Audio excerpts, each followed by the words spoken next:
And then he travelled overseas as a competitive aerobic athlete and evolved into probably one of the world's most recognised and world's most respected aerobic instructor trainers.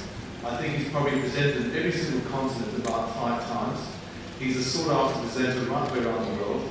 He's a lovely guy, he's a great communicator, and I would like you to give a very warm welcome to our very own Marcus Irwin.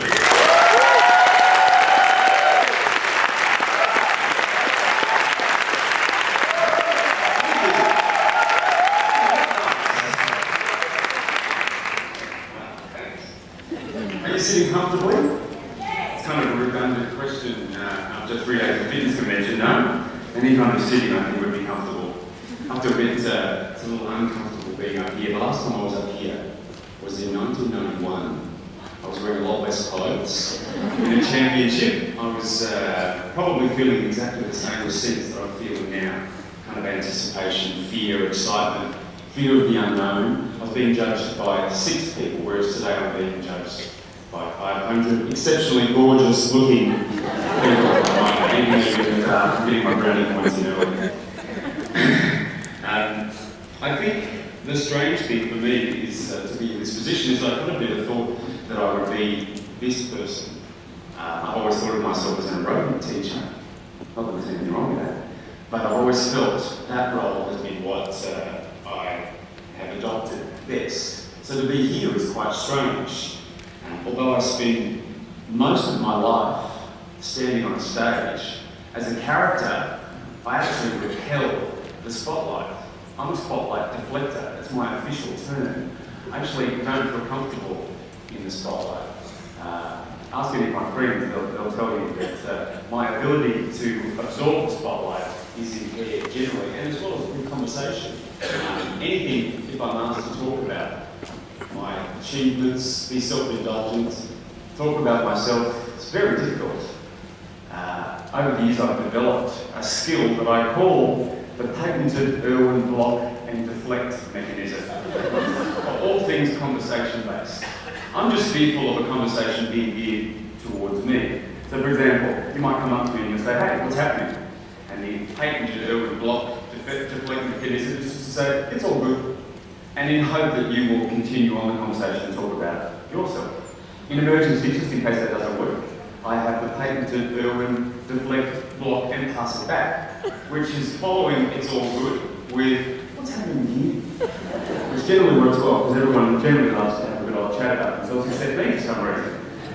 Now, in worst case scenario, if for example the conversation comes around to talking about my achievements and my success, I have an equally effective block, deflect, pass it back and run like hell. Unfortunately, if I did that today, our last session would be very short, so that's going to fail me miserably, and I'm actually going to have to surge forward and have a self-indulgent moment. Do you mind? To be asked to do this is an honour, I must admit. To be asked to talk about yourself is a little strange, as I've said, for me, because it almost says in itself that I feel like I'm successful. So by standing here, I'm actually saying to you, I'm the man.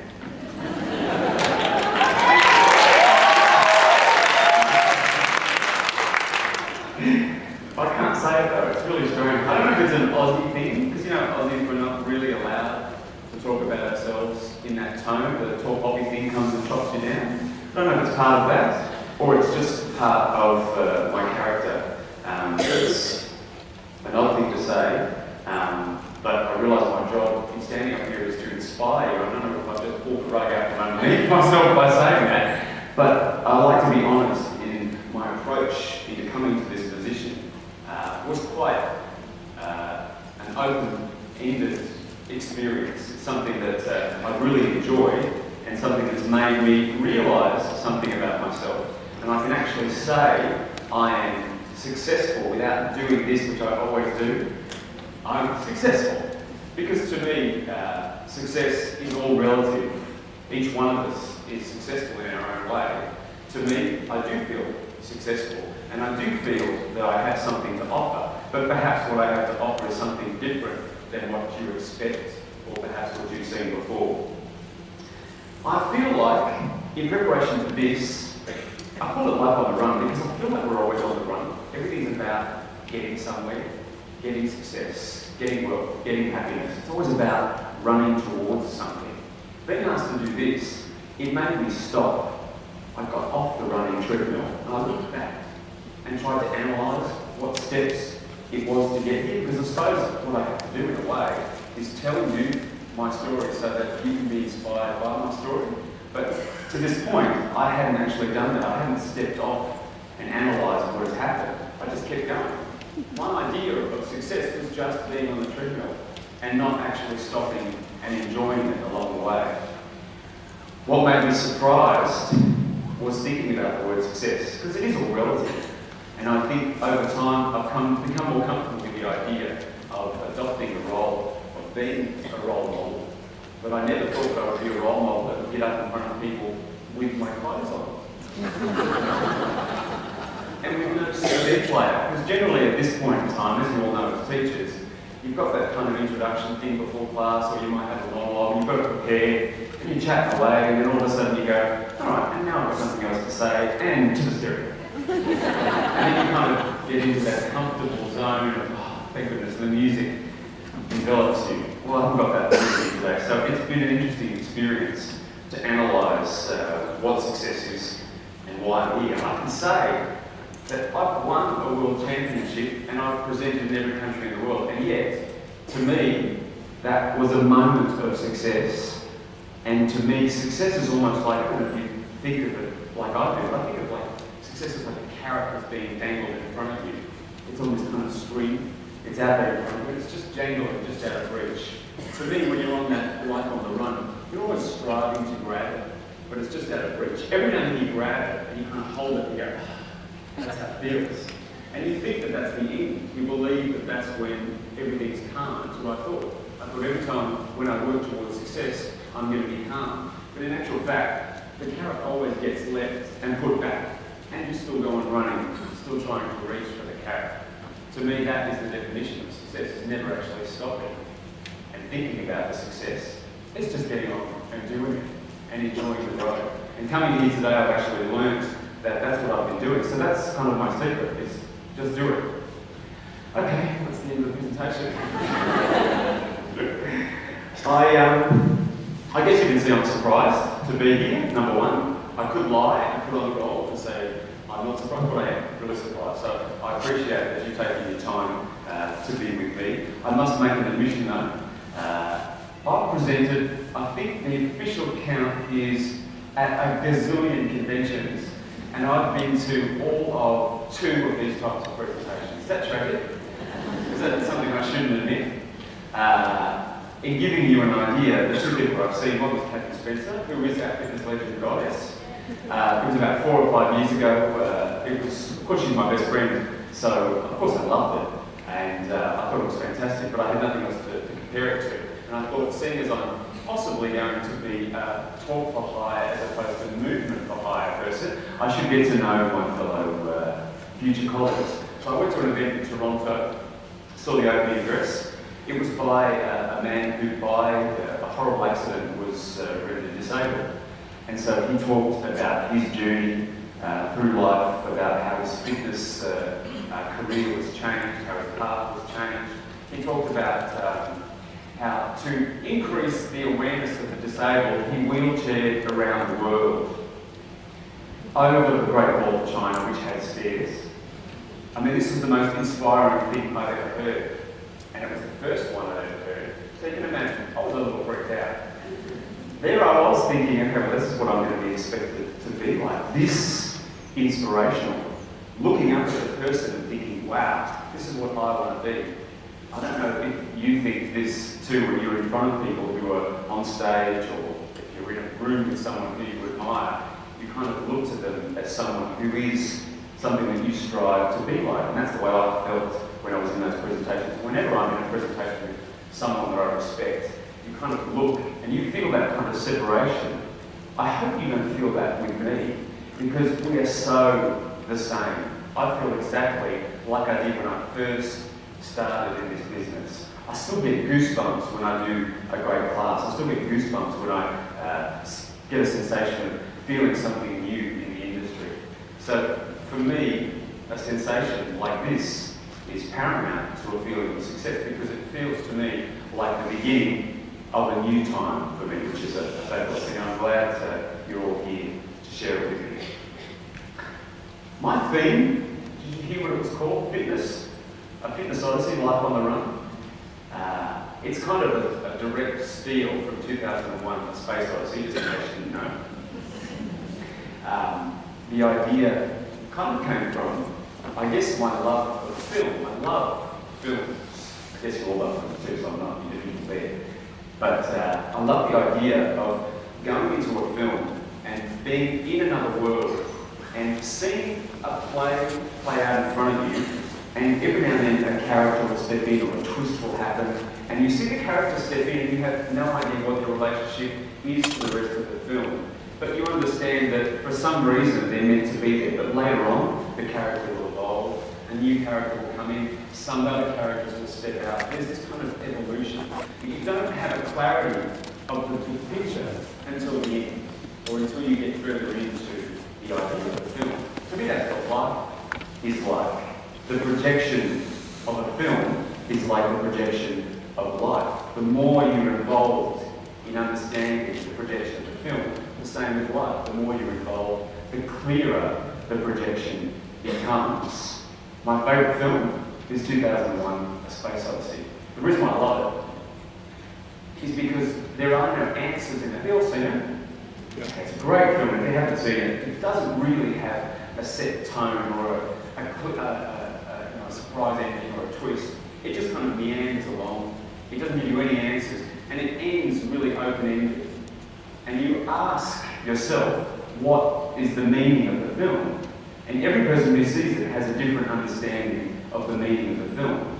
The projection is one single projection, but the people have different understandings of that projection.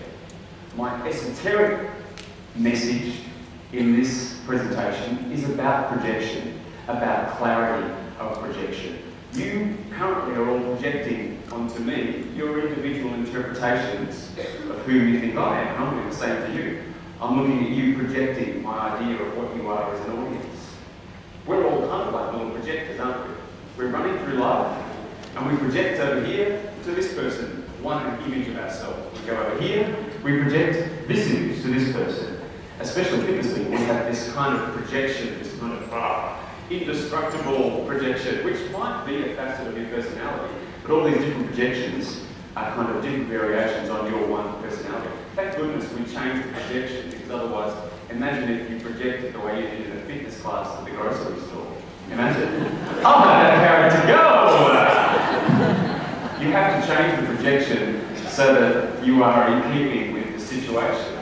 But this idea of projection and perceived projection is the theme behind my presentation. What you perceive as a projection or what a person is might be completely different than what actually is.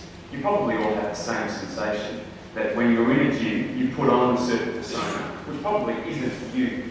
It's a perceived persona because that's the persona that people need to see so that you can carry on with the idea of being that leader. But you don't take it home with you, do you? Well, most of you don't.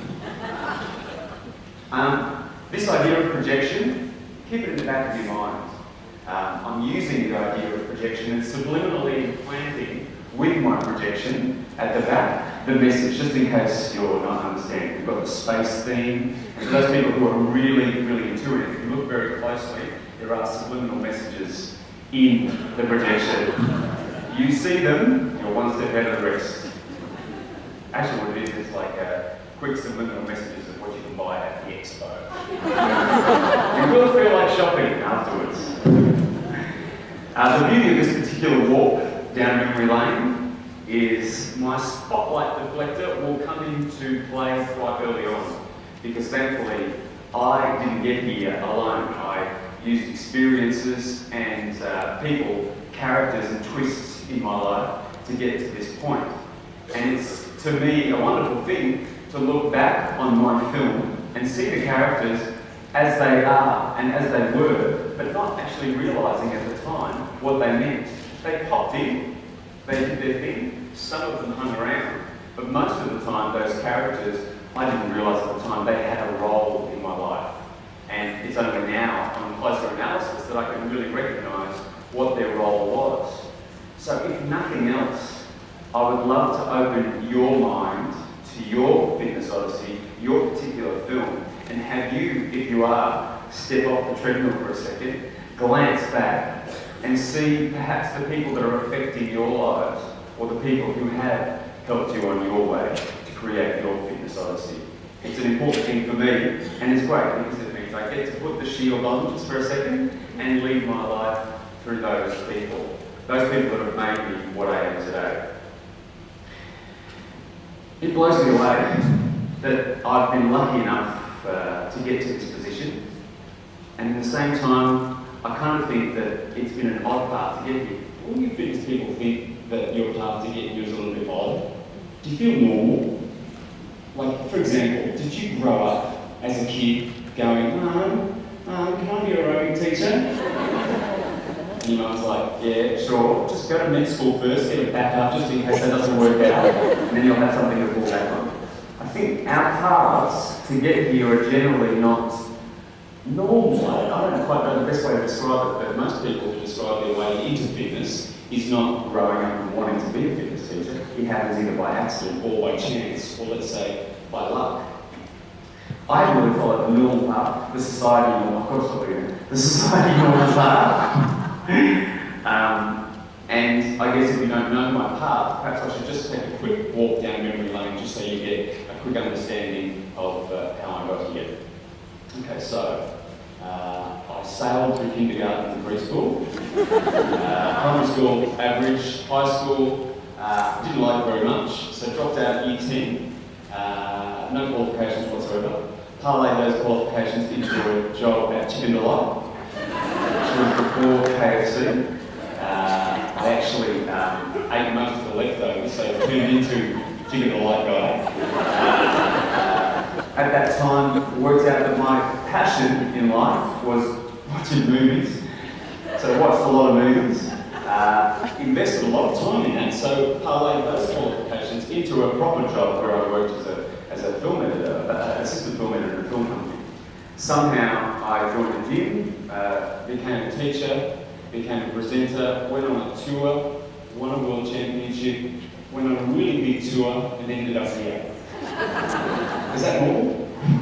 It doesn't seem normal, but to me, had Chicken Delight guy had a choice, and had someone said, do you want to go on a fitness journey and teach around the world? Probably would have said no, because at that time it didn't seem appropriate to the person that I was. Because I have a confession to make. I am a recovering exercise artist. At school, I was sick on every day of sport. Every day. Every time sport was mentioned, I broke out in a rash and started shaking. So I actually am blown away again that I'm actually a fitness leader, considering my background is just to be a lazy bum, watching movies. And yet here I am.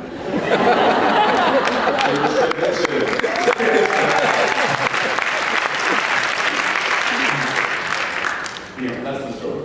So, going back into a little bit into the story, just so you can understand how I've grown to understand the way it all came about.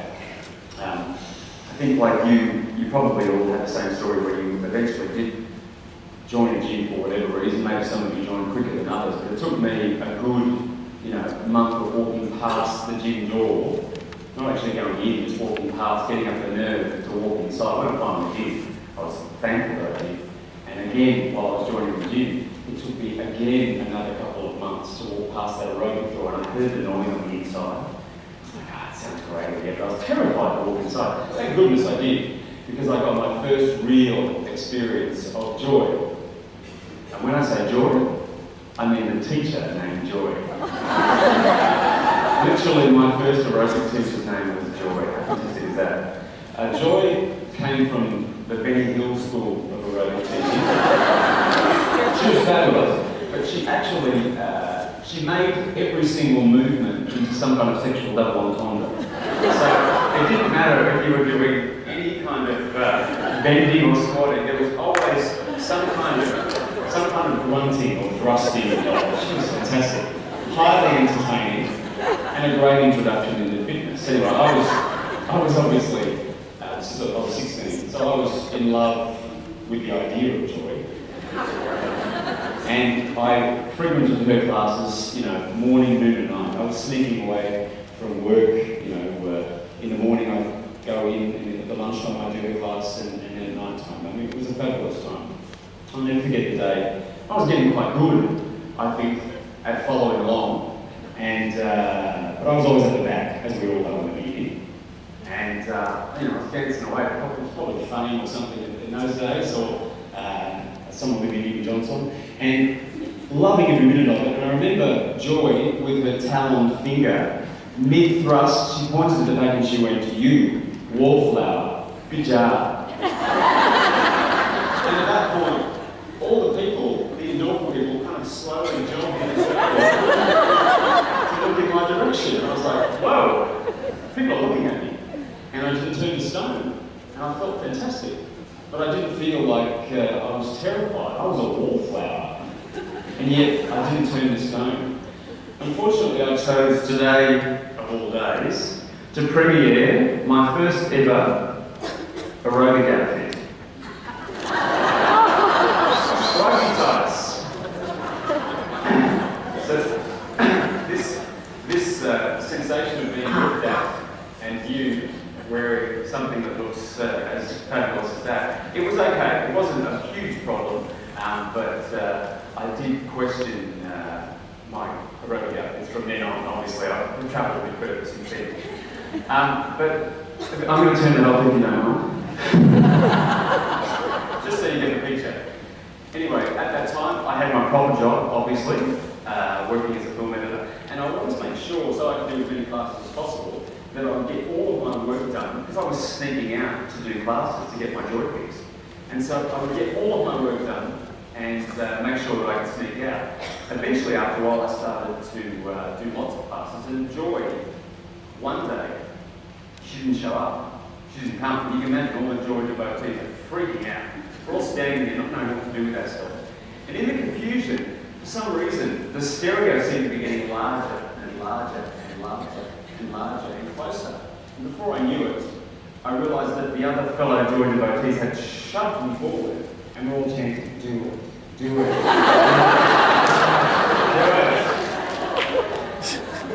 I mean, whatever happened from that point onwards, I had no recollection, but apparently it was quite good. So I went back to work, and then I came back later on that evening to the gym, and Joy was there and not looking very sick at all. So I don't know whether it was a plan of hers to not show up. But anyway, she called me into her office, which was always a worry, and she took me in and she said, she gave me this little envelope, and she said three things to me. She said, "Move away from the wall, oh wallflower." She probably didn't say exactly like that, you get the message. She said, "Don't let other people's eyes make you feel the wrong way." And she said, "Keep this thing with you, and one day you'll be world champion." I kid you not, the message was there. She didn't exactly say it like grasshopper style. But the idea, and I couldn't work out what I was more shocked about. The shock that she'd said that I was going to be world champion in what? I didn't know, because I didn't even know what the world championship was. Or the fact that I'm not paid for jumping around. It was fantastic. So it really was the beginning of what became my career. And interestingly enough, I was still moonlighting in the regular job. I call it moonlighting now. As I said, I finished everything at work so that I could sneak away without the people at work knowing. One day, I'm teaching the lunchtime class, because now I'm a teacher. And I'm probably flat on my back. I've got my hips thrusted in the air, Joy style, thrusting and grunting away, typical Joy style. And the door to the gym was right next to the podium. And I remember seeing, out of the corner of my eye, the door gradually, slowly opening. And it all happened in slow motion. I slowly glanced to the door, and I looked up, because I was on the floor, and the CEO to my film company was standing there. And it looked like he had a box of film in his hand, and he was leaning forward towards me. And he kind of just whispered, "You forgot to courier this to the film company. And by the way, I'll be needing your keys." And so as that door, excuse this terrible cliche, but as that door slowly closed, and I never saw it again, another door opened. And little did I know that that exact moment is why this all began. It's bizarre. There's no reason for it to happen. It just happened through situation. And so began the journey from that moment onwards. And that was what was fabulous about analysing this, because I was trying to trace back where it all began. And really, joy was my first propeller.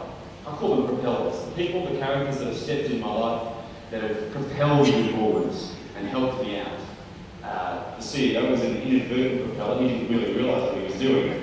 By firing me, he actually propelled me into another world.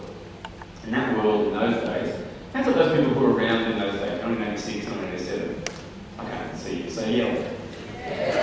So you'll remember what those days were like. It was not like it is today. I mean, those days you didn't have to remember nothing. You didn't have to practice anything. You didn't really have to know what you were doing. You just kind of went through the motions and hoped for the best. You kind of, did one move for ages and ages and ages and ages. Meanwhile thinking, okay, what transitions with this? And you transition to another move. And then you transition to another move. And it goes on and on and on. You had a lot of free time just to think about what was coming up next. It's fantastic. It was a really easy time. Those days were good. Those people who weren't there, I bet you wish you were there. Don't you? Actually, around that time was the first time the rugby championships started. And again, chicken light, just getting used to the idea of teaching. I didn't even know what rugby championships were, but I had a friend named Debbie. And Debbie and I, she decided that because we looked alike, because we had blonde hair, and because we could keep in time with the music, she decided that we would be a rugby championship. So she entered us. This is Debbie and me. Where are we? There we are. I'm going to quickly take that off, so print it with your eyes, or forget about it. Obviously, our preparation for the competition involved plucking and bleaching. It's gone. Please go away. Debbie entered both of us. She entered us in the pairs and the individuals. Me and the individual, us in the pairs. So we had a week of preparation, and most of that preparation time was costumes and tanning. The secondary, we just did what we did in class, because you could do it in those days. If you wanted to be a rugby champion, you just took what you did in class and did it for 2 minutes on stage. It was fantastic. We decided we were going to be revolutionary, and we decided that we would have characters, because that would give us more points. We decided that because our outfits were leopard skin, that we would be prehistoric Pebbles and Bam Bam. So this is us. You can't really see, but it's leopard skin with leopard skin headbands. That's Debbie on the right, that's me on the left. That's our finish pose. We entered the stage very controversially. I carried her over my shoulder, threw her on the stage so she could assume the start position. Then we did our routine, and then we exited the stage with the very controversial. I dragged her by her ponytail. She did the witch. It was fantastic. We also didn't do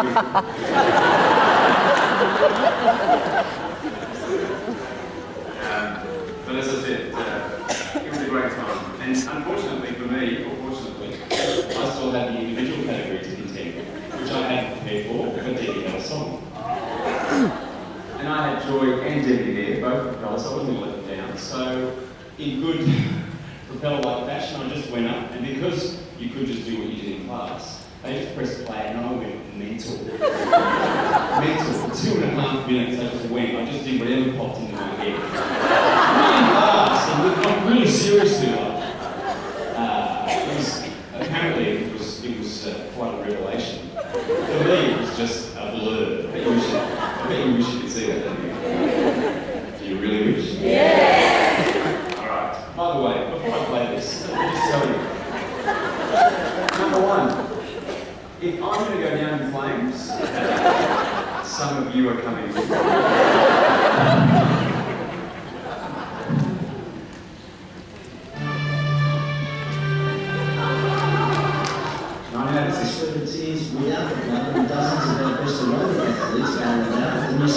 championships. We're going to retire to talk to the winners and the losers about the addictive sport, some side benefits.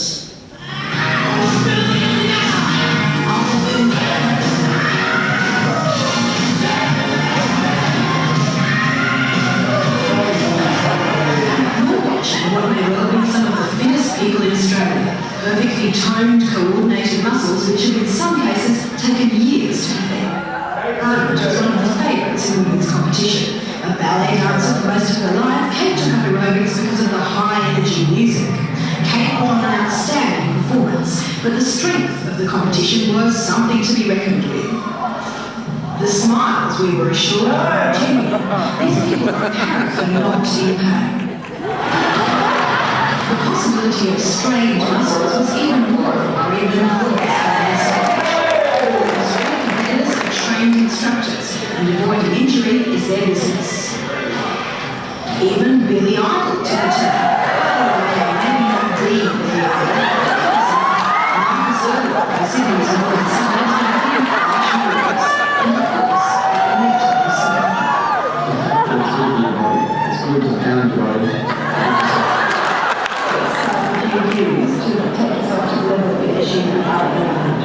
Well, I'm doing a routine, of course. I do a bit of weight training, a bit of running, and chasing my 5 kids around, teaching them daily exercise. 5 kids? Does that mean around Well, it's not a good way of family planning. Chasing his kids around proved excellent training. He took out the trophy for his 3rd year in a row. Finally, it was the turn of the mixed pairs. Winners from each category will compete in the national finals to be held in Sydney in November. From there, they go to America next year for a demonstration spot in the US Championships. Organisers hope to see the World Aerobics Cup start next year. Good job.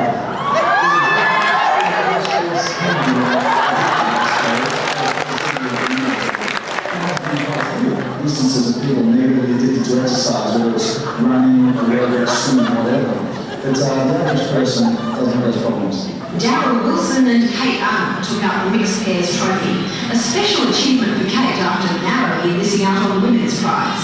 For everyone else, it was back to the gym and a few more 100 hours of blood, sweat and tears before next year's championships.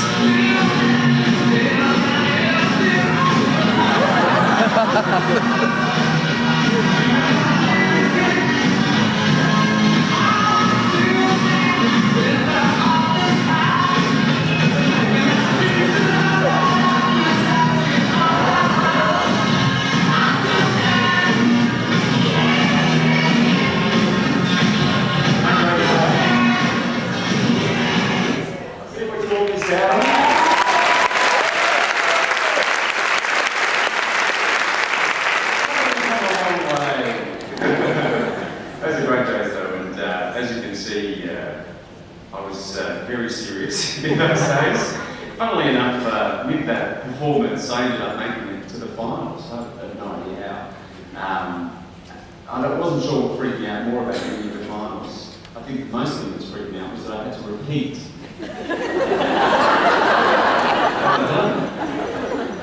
Anyway, it was at this time that propeller, El Grande propeller, walked into my life. This lady came up to me, she grabbed me by the arm and she walked me out of the building. She wasn't allowed to tell you this before because she worked for the company, but she came here, she took me away, and she said to me, "Did you know that you're supposed to do compulsories?" And I was like, she said, "Maybe if you read the rule book, you might have a chance of winning." And those words rung in my head, so I jumped back up on stage with the novel edition of 4 moves, which were known as the compulsories. I ended up making it through. I didn't win. But Leslie Gray came into my life. Leslie, a legend. Leslie, I guess you don't know, is one of the supernovas of the fitness industry. And she basically took me under her wing from that day onwards. She saw in me, I guess, the ability to do something that I wasn't exactly sure of what I was doing, but she managed to mould and manipulate me into a certain way so that I understood what fitness was all about. The thing about Leslie, and the thing I think is great about what she did and what I've tried to embody, is she put a message behind everything. she wasn't just performing the moves, she wasn't just going through the motions. Everything that she did had a message, it had an idea. It talked about the idea that fitness is about looking after the student, about looking after the well-being of the students and making the student feel good. And this really rung true for as long as I can remember. She has a distinctive voice, Leslie, and I can always hear her in the back of my mind every time I'm doing something, even now. She'd always be saying, you know, should stand up straight or like a conscience. I can always hear her in the back of my mind. Every time I do something, I always try and have that fitness message, whatever the message is, no matter what I'm doing, it always has to have that same authenticity. Leslie really taught me the wonder of being authentic and to have something behind everything that I did, as opposed to it just being about doing the moves. Don't you love that picture? That's Les. Give us a wave, Les. Yay, there she is. I love that, the title, the Woman Behind the King. As it turned out, Leslie and I worked together quite closely. In those days, it was all about developing new modes and new ideas. And it was growing in those days. I'll never forget, because it was all freestyle, we were doing probably one of Leslie's high-impact classes. We were doing millions and millions and millions of grapevines from side to side. But she was, feeding us with the message of how great it is to do grapevines. And all of a sudden, I remember seeing her fingers do this. It's almost like it was in slow motion. They raise up really high. And she said, and now do 2 in a row, consecutively, added together, as opposed to just repeating it. Ladies and gentlemen, that was the dawn of choreography. Literally, that's where it began. We were like, oh my God, we can add stuff together? We're choreographers now. It really was a revelation, and that was the great thing about the industry in those days. It was still growing, so you had this opportunity to be in this revelation time, and you could grow with it, which is what I find hard about learning fitness now. Is you've got to learn 20 years of experience in a week. Congratulations for those people who have entered the industry recently. I take my hat off to you being able to learn all of those skills that have been developed over time. But anyway, in those days, it was great to be involved with someone at the cutting edge. So I basically became, I got a fast track into the industry. I still was chicken delight guy, still faking it, not really knowing what I'm doing. And at that time, I was still kind of projecting what I thought was Mr. Fitness, because I wasn't really confident. So I was just kind of projecting the idea of I knew what I was doing, but really on the inside, I was questioning what I was doing, or having Leslie in the back of my mind going, do 2 now. And a little transition. It was a great period of time for me, a great period of growth. Consequently, I was quite happy just doing it in gyms under the guise of teaching students, but Leslie had grander plans, and she entered me in the first New South Wales convention. And we prepared for the convention, and I'll never forget being on stage for the first time in front of gorgeous people like yourselves. Standing there, and I heard of a woman called Lexi Williams. I'd never met her, but she is a legend as well. And she was standing, you can run a horse. She was standing there, and words were coming out of her mouth, which I couldn't quite credit. She was saying things like, "This is the next big thing in the fitness industry." I thought she was sniffing glue. What was she talking about? Just that statement in itself, Lexi sniffing glue was crazy. But the idea of me projecting that image was very strange. It didn't feel comfortable because I still felt like chicken alive. But anyway, I took the ball and I ran with it. I did that one convention, did it as best I could, tried to put forth the message, and apparently the message was understood because it translated into a national convention, and I did the same thing at the national convention. And it really was a growing time for me. It still felt really strange. It didn't feel like I was adopting the right character, but I was doing my best to project the image that everyone seemed to be projecting onto me, this other person. It was quite strange. Still around this time, my propeller was Leslie, and I was still competing. And at that time, I was probably doing not really great at competitions, but Leslie was helping me along with choreography and ideas so that I could you know, make it through a little bit further along to hopefully win. And it's funny, in those days, competitions actually had political intrigue. Competitions. There was the Reebok political intrigue. You've never heard of this. It was quite bizarre that at that time you could be thought to not win a competition because you were wearing the wrong shoes.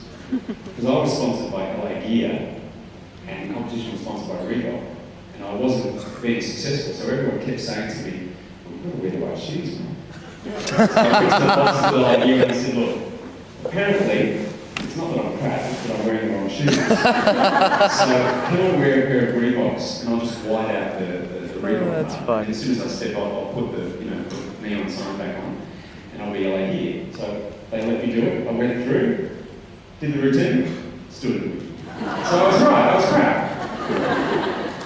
But it was interesting. At this convention, competition, I see I'm getting more so. At this competition, my next propeller stepped in, and life would never be the same once this woman stepped in. I really had no preparation for another woman that slowly walked towards me, took me by the arm, took me away. And first of all, she said, you were robbed, which you don't want to hear. And she said, basically, I'm going to take you and manage you. A manager. I'm like 19. I'm like, what are you going to manage? What do you make me do? I don't have anything that I can do. I'm just a teacher. Anyway, Sylvia, as she will be known, who none of you will know, Sylvia Kelly, that's her, doing what she did best, read contracts with me on aeroplanes. She read the fine print, super fine print, and she negotiated the highest price known to man. This woman was a genius. She was ahead of her time. She basically saw that the fitness industry could do with a product. She worked out what the product was. She saw that I could be that product and basically marketed my ass off. And it was amazing to think that something as simple as an idea that she had and something that I was doing could be turned into a product. And so around that time, I really grew as a person, and I ended up becoming quite a media celebrity. So anyway, still chicken delight guy, and all of a sudden, I'm on newspapers, I'm doing videos, still trying to project the idea that I knew what I was doing, but at the same time on the inside, I really didn't get a sense of feeling comfortable. Remember that? Okay. It was an amazing time. Sylvia was so clever at savvy marketing. She actually, I don't know if you remember, but there was a pop star coming out named Marcus. And all around town, there were these posters stuck up on telegraph poles, everywhere you went, saying, Marcus is coming. Everywhere you went, on every billboard, wherever you went. Sylvia must have gone out in the dead of night, torn one of these posters off, took it to the printers, got an LA Gear sign stuck on it, and put it in every gym around Australia. So I was coming everywhere. And basically, can you imagine, I was always late. I was also jumping in the air. I was always running late to everything that I went to. And can you imagine driving around town, feeling like you're late, already feeling guilty, and all the telegraph poles have got, Marcus is coming. It's like they were taunting me, saying, Marcus is coming, Marcus is coming. I'm like, yes, I'm on my way. I'm nearly there. It's the strangest thing, but suffice to say, Sylvia turned what I was doing naturally into a product, which is a strange thing for me. And to drive around Sydney and see that on the back of a bus. So strange. On the back of a Kellogg's packet. Very strange. It was freaking me out. Little did I know that it was only the beginning. Sylvia had contacts. She knew people in high places, on TV kind of places. And she decided that not only was I going to be a media celebrity, I was going to become a guru. What you're about to see may shock you. I do apologise to any of those people who are not wearing protective eyewear. Suffice to say, the disclaimer under this next clip is none of this was my idea. I was just following orders. I would say. Here it comes. Breath away. We really rubbed out the rubber on the old Reeboks with the aerobics championship. I have to look this way. Craig Johnson, we can see there was exhausted. but the former Liverpool soccer star is backed up for more punishment with an activity called cardio buck. It's sort of like a combination of gym work, jazz ballet, and a drill sergeant's workout. I'm pretty sure the answer quite good. Can I just interject for a second? Just imagine yourself, you're a bloke. I mean, some of you may already be blokes, but you're a bloke. You're sitting on your couch, it's Sunday arvo, you're knocking back some titties, you're watching wild water sports, you're loving the footy and the basketball and the cricket, and then this comes on. The cardio buck. Aye.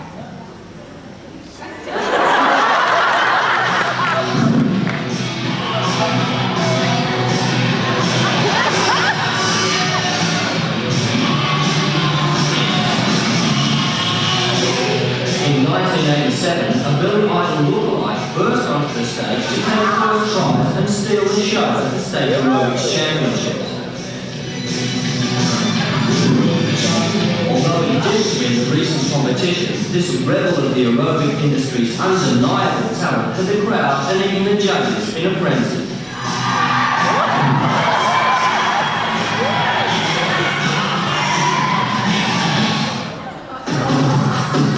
Marcus is funny, and Marcus is hot.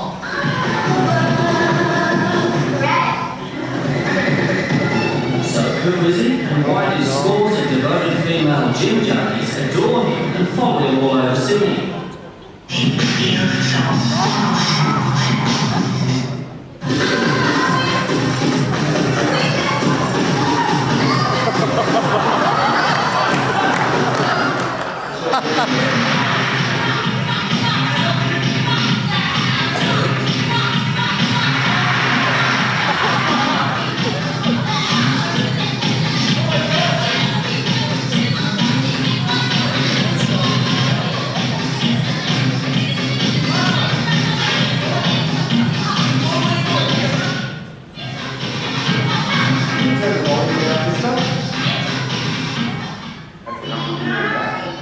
Volume all the way down. Can you believe that? That was on the wild water sports. It totally freaked me out.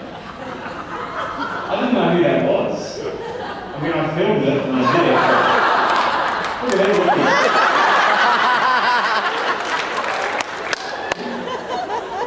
But apparently, this actually started it. This made me an expert. And from that point onwards, I became known as the mini guru of fitness. And it didn't matter what the show was, I was drawn onto that show and probed on the inner workings of all things fitness. So I was made into this. It was really strange because I didn't know. I didn't really know what I was talking about, but I was being asked, really difficult questions like, what's the relevance of obesity in the world to the job that you're doing, and what about anorexia? All these kind of very probing questions. And meanwhile, I'm just enjoying what I'm doing, and I didn't have any answers to these questions. So consequently, I had to project this image, and I think what I came across as was either clueless or actually quite arrogant because I didn't know what to say. I was projecting what I thought needed to be said and heard, but actually I had no idea of what was needed to be said. It was quite strange. So when I watch this now, when I was talking about projection, I see a different person. I see a person that isn't authentic, someone who's just going through the motions and is saying things that he thinks are right, but he has no history. He has no idea what he's saying. And yet he's being thrust into a position where he's asked to say things that are very important. So I can completely, not that I'm on the same level, but when they ask Britney Spears about, the effect of her belly button on feminism, and she's like, it's all about my lip gloss and my choreography. I can completely relate to that because I was thrust into a position that I wasn't comfortable with. I'm just going to press fast forward now. I'm sorry. So you don't see some of the tragic outfits as well. But it was strange, and to me, it wasn't really comfortable. Isn't Carrie Ann looking the same as she does now? It wasn't a comfortable time. But Sylvia created what was necessary to be created. She created a stigma, and she created an image. But in actual fact, it wasn't what I felt comfortable being thankfully, Sylvia had bigger plans, and she decided that this idea could be translated to the rest of the world. She was very savvy. I mean, she taught me the first thing about sacrifice. When I'm in sacrifice, to get me to work at overseas conventions, overseas conventions, because they're not going to fly some young rookie who wears mesh pants and sunglasses in classes, going to spend $2 grand getting him over there. He's going to need to be there. So she sent me on a year-long tour for free around the world. I basically was, you know, a roving Aussie ambassador that would work for food. I got paid nothing for that whole year. It was a complete and giant sacrifice that I could have sworn and did swear over for the whole year. But what I realised was it was the best apprenticeship that I could ever have. To learn about my craft while not being paid was a fantastic learning curve. Because I learned that I really needed to do it to enjoy it as opposed to doing it for getting paid at the end. So there was no that sensation of completion at the end. It was just to go, we'll make it work while I'm doing the class, because that was what I was getting from the class, appreciation of the class. So I didn't know at the time, of course, at the time I was kind of angry and aggressive about it. A little bit I know that 1 year of investment, I mean, it sounds like a lot, but in the grand scheme of things, I've just finished a 12-year tour of travelling the world, so the investment paid off. And it was the best investment I could have ever made, because I've just had the best experience of my life. And I can only attribute the success to the introduction of the propellers that I've introduced so far. And a feeling of authenticity was gradually growing. I didn't like being the TV guy, so I moved away from that, and all of a sudden I found a place where I felt comfortable, and that was giving information and getting a sensation of having that contact with people. It felt real to me, it felt honest, and I gradually started to get a sense of who I was. At this point in time, the grandest propeller of all stepped into my life. You may have witnessed Richard Chew's presentation this morning. The legend that is Richard Chew. Most of you won't know him because he's the type of person that doesn't like to make himself known. But the greatest thing about the meeting that I had with him was that he changed my life completely. I was competing, obviously, but not successfully. I competed in a couple of worlds. I placed, I think, 3rd. And I was working at Healthlands. Did anyone ever get to experience Healthlands? It was the mecca of aerobics in those days. I mean, people would drive for hours to get to do 5 o'clock, 6 o'clock, 7 o'clock, 8 o'clock class, because the team that Richard created, teachers, was amazing. You were part of the team. Every single part of that gym was run by Richard. He was the figurehead. So the toilet paper was changed by Richard. The training of the teachers was trained by Richard. It was the most fantastic sensation to be a part of a club that was run by a human being. A sensation of being in contact with that human and really getting a sensation of growing. The most amazing thing about Richard was he made each teacher grow by reviewing them and cueing them into different fields of your life. You never really wanted to be told to go into Richard's office. I think Zosha can attest to this. Whenever he said, come into my office, you knew it was going to be something. It was going to be good or bad, but you knew you were going to get a step up the run or down, depending on what you'd done. He took me into his office one day, and he's a man of very few words. Unfortunately, I don't have a picture of Richard because he's managed to avoid the camera for all these years. But he said to me that day, he said, cut off your hair, stop eating junk food, and go to dance parties every night. Train with me every day for the next 2 years, and you will be world champion. It's an underlying thing that seems to appear in my life. This idea, for me, was a fantastic thing, and I thought, well, where do I sign up? Little did I know that the training that I'd done to that point was nothing compared to this kind of training. I mean, just to give you an example, I mean, you know you do one-arm push-ups and things in competition. I was training to do a one-arm push-up just by doing a few regular push-ups, you know, just kind of pumping them out and going, yeah, I'll be ready. Richard would have 50, 100-pound weight plates on your back doing one-arm push-ups as a way of adding resistance and weight to that one-arm push-up. Whereas before, when I was doing my training sessions, at the end of the training session, he'd do the routine like 1 time just to make sure it was perfect. So he'd make you do it 10 times in a row. he would layer this kind of intensity, this weight over the top of everything, so that you got a sense of if you could do it in this way, you could do it anyway. A real sense, almost feeling like you're doing it underwater. So when that weight was lifted off, you felt like you could fly. And that was the most amazing thing to me. It was like a piece of the puzzle that was missing. It was focus. I'd never had focus before. I was just kind of meandering along going, oh, this looks good over here. That looks nice. Oh, and I'll do a bit of this over here. Oh, that's fantastic. I would just meander along and be good wherever I was going because I wanted to be good, but I never had the focus. What Richard made me do was he made me think ahead. He made me know that in 734 days, at 5:35 p.m.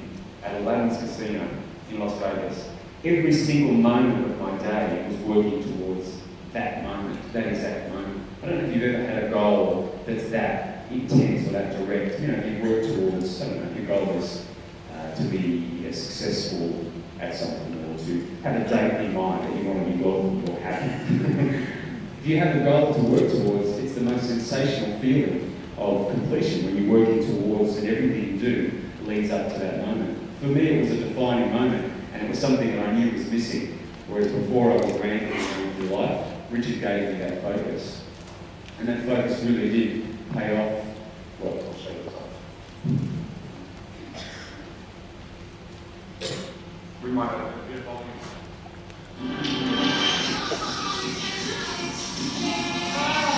Free fall, that beautiful free fall nostalgia, and look at that supine press. Those legs are straight out of that split. Right down, and he never drops it on that. This man is solid. Look at these arms push-ups. Whoa, lots of high-up to straddle on. Again, remarkable propulsion from the floor up into this aerial work. Good high-leg kicks going right above his head.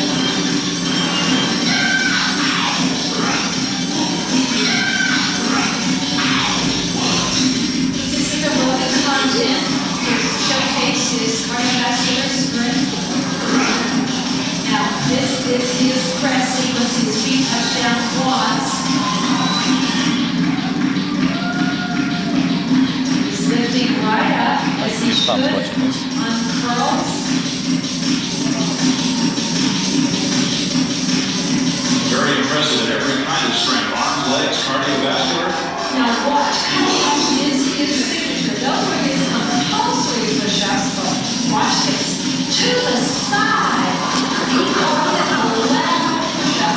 It's extremely hard. Took him 3 months to master it.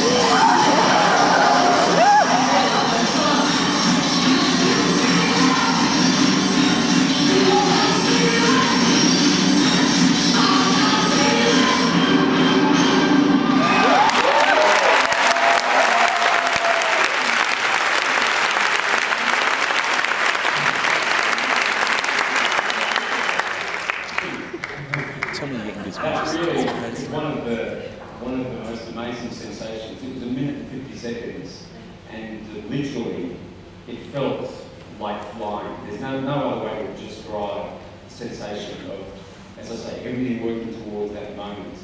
And Richard taught me that to be successful, you really need to know every single tiny part of the machine that you're working. I mean, I knew where my arm and my pinky was at 160 beats per minute at minute 1.2, because he drilled that into me, learning about the sensation of feeling every single part of what you're doing and knowing every single part of what you're doing. To me, that was my most authentic moment because it felt pure. It felt like I understood what I was doing and I actually felt like I was presenting something authentic. And it was a turning point for me because at that point onwards, I went on the beginning of the tour that lasted forever. And it was at that time that a clarity came because I really started to understand what it meant to be a leader, to be a person. I was ready by that stage. So all the characters had come in, the projection was gradually getting clearer as the characters had come in, the twists had happened, the twists had fixed me into a direction that felt clearer. So I gradually felt more in a position to be a leader because of the steps that are taken to get to that point. So I felt really blessed to be able to go on this never-ending journey to every single country in the world and present to people just like yourselves. People who, I mean, I do a job that I absolutely adore in front of people who absolutely adore what they do.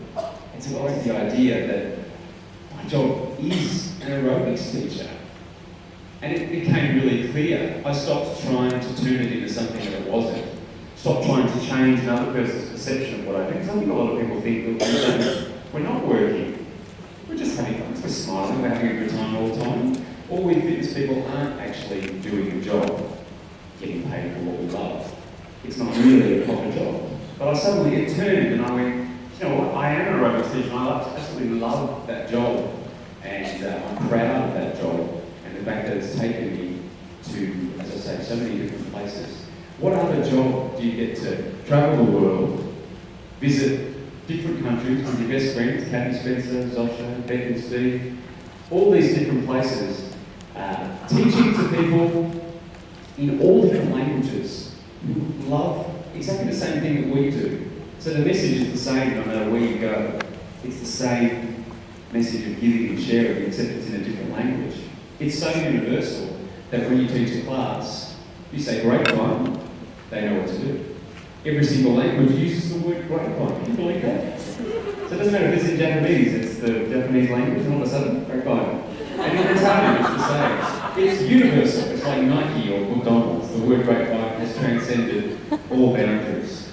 It's been a great ride, and it's one that I feel so blessed to have been a part of. I mean, what other job do you get to enjoy really what you do on every level and feel a sense of giving and sharing?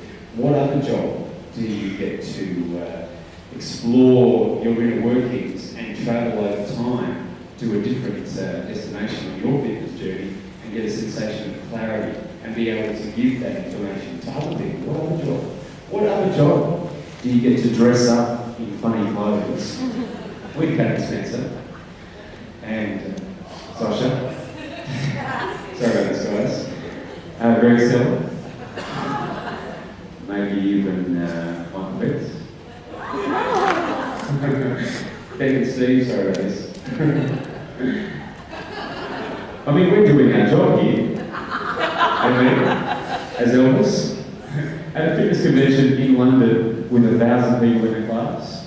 Doing our job. Look at us doing our job there. Working hard, getting dressed up. It's a great job and I'm really proud to have been a part of it. What other job do you get to travel to Moscow with the most authentic person in our industry, Zosha Piotrowski? Get to travel all the way across to Russia with this woman. Oh no. Oh no, it wasn't. Well, that was really good, wasn't it? Can you hang on just a second? Oh, I don't need.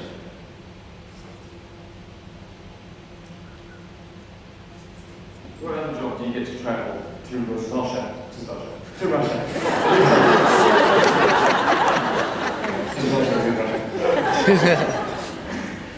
And experience conventions that really defy the imagination. I mean, this is a fantastic convention, but you have to see conventions from around the world that really inspire the idea that no matter where you are, no matter what you do, the message is the same, and it's just as enjoyable, and it's just as fantastic in every country. And that's an experience that I really feel that I hope that I can share with you, that you're part of an industry that defies language, it defies culture, it defies any boundaries.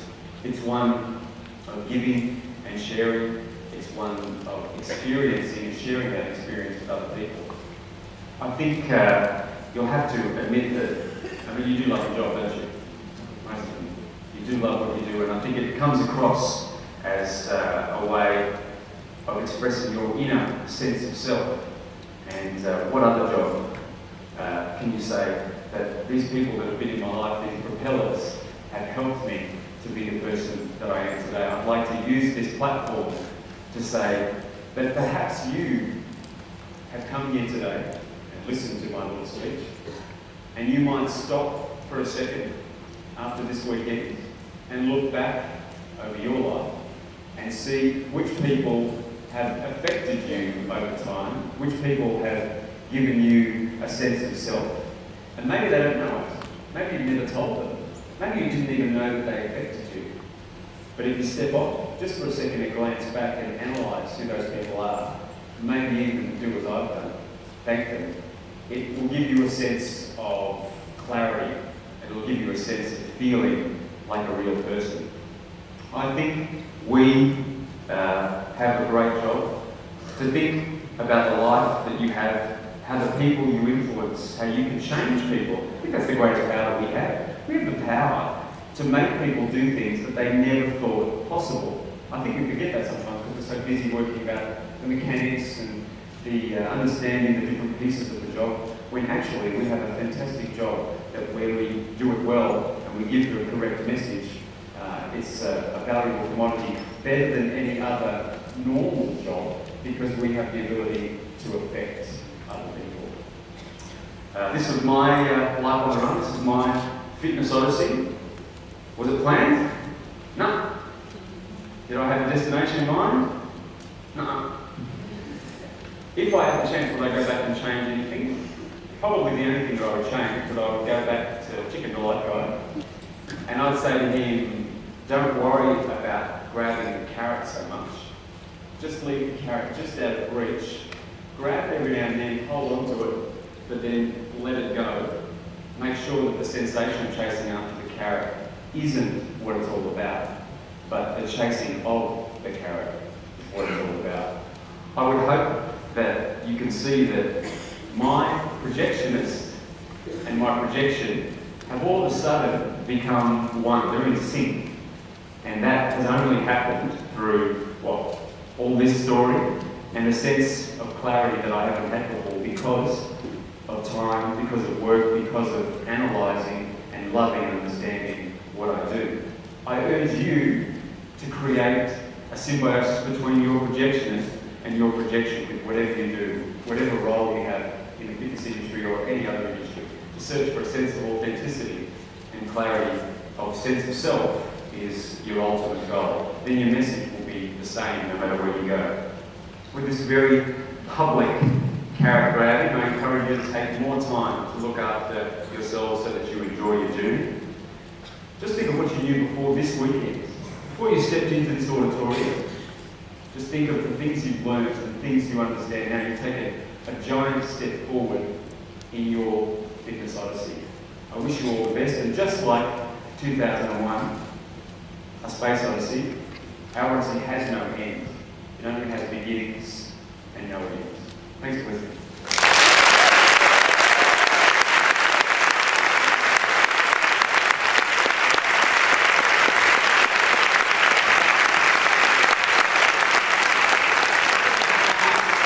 In the industry, we are extremely fortunate we have Marcus here in Australia. He's certainly a legend throughout the world, and one of the inspiring speakers. But certainly, that brings us to the end of the closing keynote address. Just a couple of very quick things. The first thing is that our endeavour is to provide you with a great event. We can only provide you with a great event if we get feedback, whether that's positive or whether it's negative feedback. But I do ask you to complete your event evaluation forms and just put them into the boxes and spread outside there. We will do a draw, and the person will win an event or a free convention to the pilot convention at the end of the network event. We also really value our presenter evaluations. And as I said before, every evaluation you complete is in fact forwarded on to the respective presenters. So again, it's invaluable for us to find out what we think. It's also a great learning experience for the presenters as well. Your CEC booklet, one of the critical things is to maintain registration. Please complete that booklet that you have there. You can either send it into network and hand it to us at the convention desk there with forward your 7.5 CEC certificate. On that note, I'd like to just mention that there's the end of year event, the Network 04 events in Service Paradise on the 34th of December. That event is the Ultimate Fitness Instructor event, and it's the PT Summit with a mind-body group fitness event. They're going to be two separate events that are going to be combined into one. We'd love to see you there. We'd love to see you present too. So on that note, thank you very much for a wonderful convention. Thanks for being great delegates. We look forward to seeing you at future events. Thank you.